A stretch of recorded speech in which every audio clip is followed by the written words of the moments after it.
Requested I make a video to talk a little bit about processed foods, and we're going to dive into that later, but as of right now I wanted to make a very specific video to talk a little bit about gut health. So if you're new to my channel, subscribe, like, share it with a friend, comment below. Health, your gut is really important. If your gut is not in good shape, you're going to have a hard time digesting food, absorbing food, and you're going to have a hard time building muscle tissue or losing weight because you're not getting the nutrients that you really need. The first question is, what causes issues in people with, what causes these gut issues? And the first one is stress. Okay, I talk about stress several times in other videos and how you need to manage your stress, because if you don't manage your stress, it's going to lead to issues such as weight loss resistance. It can even lead to IBD, Crohn's disease, which is a type of IBD. IBD is irritable bowel syndrome. So you need to manage your stress. You need to, manage that through your training, through your emotional kind of stress, personal stress, those sort of things. So it's really important to monitor that. Stress can be dissected into training. Stop doing too much HIIT training, stop doing too much Orange Theory workouts with your friends and your girlfriends, and start to walk a little bit more. Try to put your body in the parasympathetic state. So the parasympathetic state is the rest and digest state. Basically, it's your body's way of calming down, so to speak. The reason why this is really important is because if you are in sympathetic state too often, too often, you're going to have a hard time losing weight and building muscle. Okay, because your body is always go, go, go. You need to take a step back and put your body in rest. This is one of the reasons why you build muscle and you build foundation in your physique when you are sleeping. Okay, you actually grow when you're resting. Okay, so this is very important. You need to rest. You need to stop training too hard and learn to balance it out. Another thing that can lead to gut issue problems is when you're dominant in the hormone estrogen. Okay, it's also called estrogen dominant.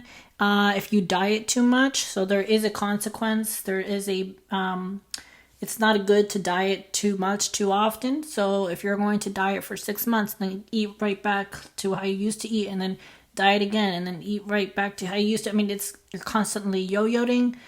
This is very dangerous, so you need to be mindful of that, as well as doing too much cardio. Believe it or not, doing too much cardio also leads to gut issues. This is with stress over time, it lowers the stomach acid, creating acid reflux and GERD. Others may end up with bad bug infiltration like yeast, candida, and H. pylori. So when you're in situations like this, the one thing that you can do is you can flush your system. Flush as in cleansing your intestine to clear out the bad stuff. The way you can flush your body to detox it is try eating no gluten, no dairy, no artificial sweeteners, no alcohol, and if you want a sweetener, try using stevia only. Okay, no Splenda, none of that. Start with drinking 2 gallons of water for the first 2 to 3 days, and then drinking 1 gallon of water per day. You can also try using apple cider vinegar, about 2 ounces of that, dilute it in your total daily intake. I actually put apple cider vinegar in my H2O. I put about 1 tablespoon for this whole bottle of water. I feel like it really helps me out in cleansing out my system and helping with the good bacteria in my gut, but that could be just placebo. I don't know. I haven't really done an experiment to actually sit here and say. However, it seems to do something, so that's something you can try, using some apple cider vinegar. Also trying some aloe vera juice, taking that twice a day, 2 shots a day, 5 ounces each, and then adopting the Mediterranean diet. So Mediterranean diet is a great way of eating. Has a lot of salmon, olive oil, and there is a good amount of research to support that consuming fish oil will help to cleanse the lining of the stomach, helps to helps with keeping your cells healthy, and it prevents people that typically use fish oil are going to have a reduced chance of getting IBD.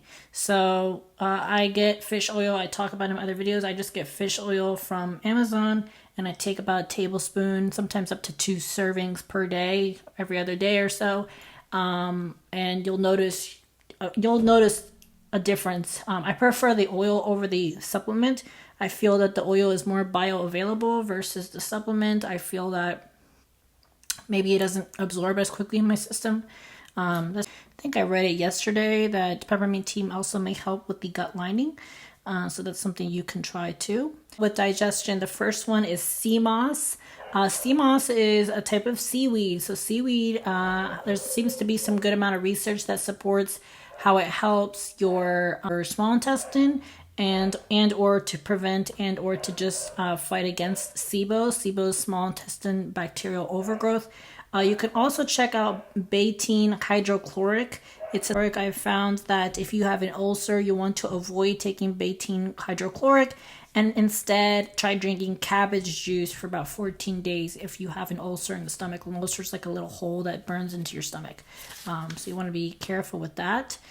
An ulcer can also happen if you drink apple cider vinegar like raw. It can burn a hole in the stomach lining, so be careful with that. You always want to dilute the apple cider vinegar. Never want to take it like a straight shot. Really quickly dive right into a couple of things that I've based off of my research and what I've found. So how do you fix acid reflux? You can try 4 to 8 weeks of a low FODMAP diet. You can go to, I believe it's ibd.org. I'll have the link in the description where you can go that has a description or has 2 lists, low FODMAP, high FODMAP list of foods that you can choose from if depending on what stage you're in, depending on which diet you need to adopt. So if you have acid reflux, try doing 4 to 8 weeks of a low FODMAP. And you can take 2 of these supplements, betaine hydrochloric, zinc carnosine. You can also get glutamine and use apple cider vinegar 2 times a day, 5 ounces each. With beta hydrochloric, there is one on the market that seems to get a lot of rave right now, and it's by Metagenics. Another one by zinc carnosine. Also, there's one by Metagenics that is really popular. The zinc carnosine is apparently supposedly supposed to help rebuild the mucosa lining. Why it's maybe suggested to take betaine hydrochloric is because when you're stressed and you have acid reflux, you lose hydrochloric. So you're trying to kind of replace that with the betaine hydrochloric. Next one is constipation and bloat. So if you're experiencing constipation and bloat, the first thing is to attack the low-hanging fruit, which is to drink more water, 2 gallons per day, and eating fiber. You want to get insoluble and soluble fiber, things such as oatmeal and broccoli, spinach, maybe some black beans, depending on what your body can tolerate. If you seem to be, if those seem to irritate your stomach, your digestion, you can get some fiber, just buy straight up fiber from Amazon. There's one called Dynamic Fiber by Nutrizyme that you can check out I think it's on Amazon. Another thing with constipation and bloat is how much are you eating? So if you're eating way too little, that can lead to constipation and bloat. So you want to slowly introduce food back in.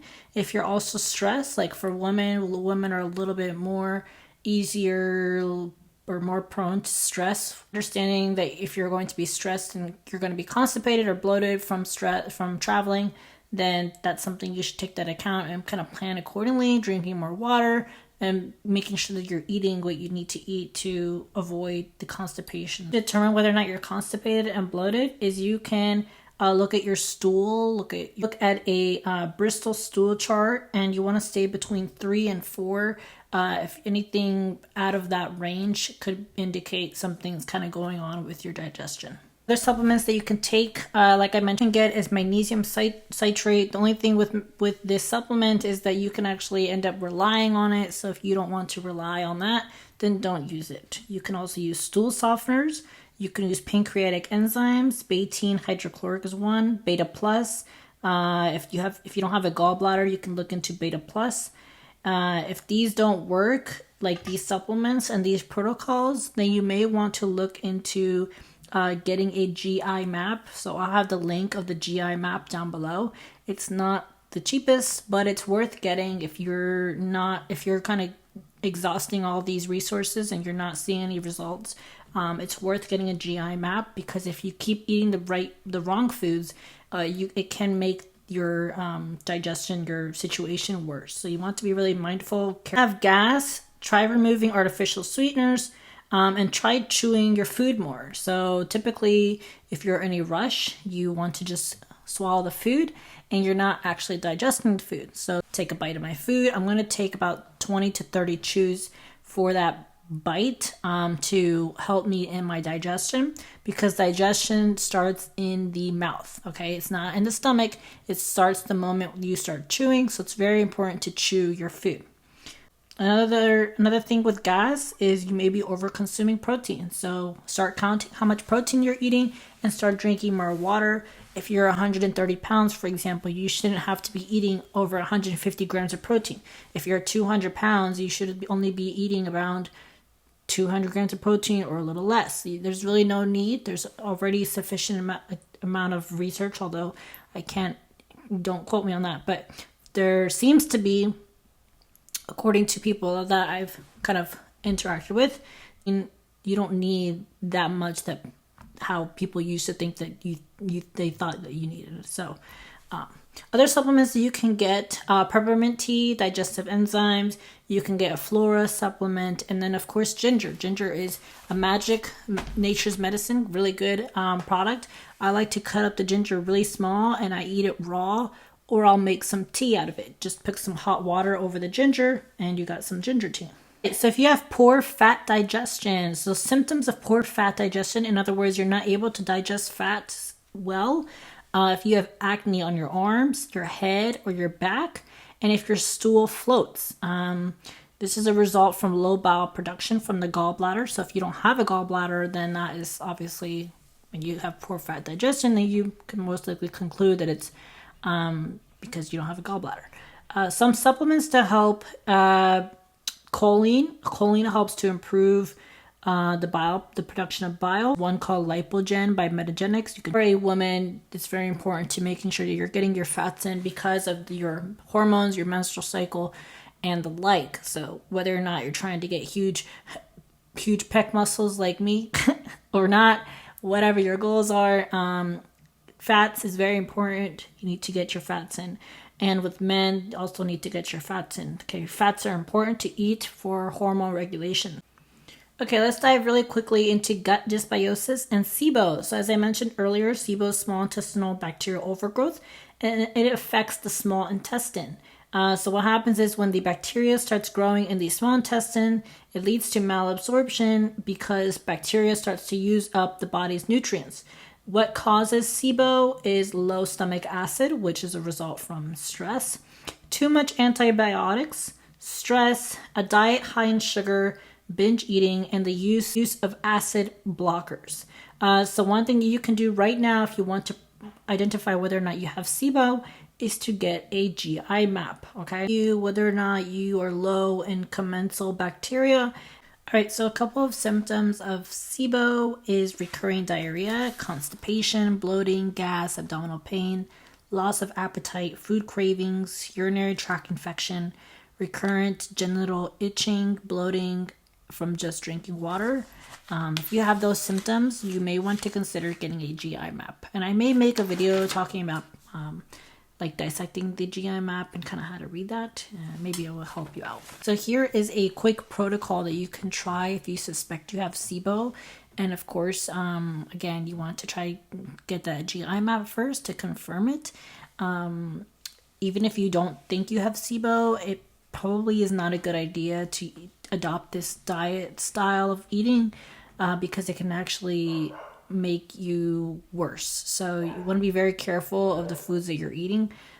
But the SIBO protocol is low FODMAP foods, which is no gluten, dairy, or alcohol, Mediterranean inspired type foods, Avoid artificial sweeteners except for stevia and monk fruit. Use this protocol for about 10 weeks and then reintroduce your normal foods back into your diet by like 1 food a week. So like one new high FODMAP food per week. That all the foods that you'll see on the list of the low FODMAP, high FODMAP food list on ibd.org may or may not apply to you. So the idea behind this protocol is that FODMAP foods, like high FODMAP foods, they feed the bacteria, which is why the goal is to remove the bacteria with the low FODMAP foods. Well, once the good bacteria is back, then we can introduce new foods, if that makes sense. I may make a video in the future diving a little bit more into like the science, because I do have some content on that I would like to produce. It's just a lot of information, and I'm trying to make it as simple as possible to understand and not as boring. But that hopefully, I would hope that really did help you.